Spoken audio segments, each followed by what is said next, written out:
Alors je reviens sur la guerre des 6 jours, parce que actuellement, nous sommes dans la même configuration qu'en 67. En 67, Saturne entrait en phase équinoxiale.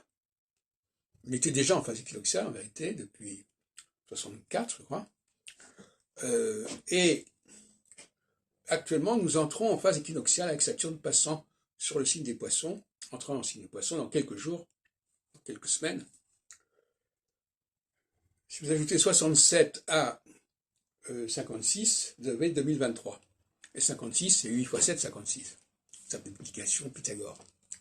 Donc, je ne serais pas surpris de voir Israël marquer des points dans les prochaines années.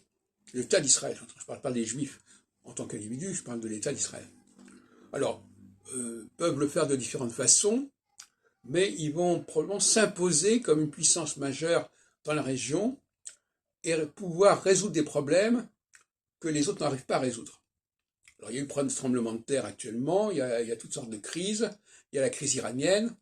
Eh bien, je ne serais pas surpris du tout que l'État d'Israël, avec actuellement Netanyahou à sa tête, puisse prendre des initiatives qui imposeront son autorité, son pouvoir dans la région, peut-être même au-delà de la région. En tout cas, c'est une période favorable dans ce sens-là, mais en revanche, dans 7 ans, ça sera beaucoup moins évident. C'est toujours comme ça, la règle du jeu en astrologie, c'est que on peut pas avoir le beurre et l'argent du beurre. C'est-à-dire, si effectivement actuellement c'est favorable, dans 7 ans ça sera défavorable et inversement.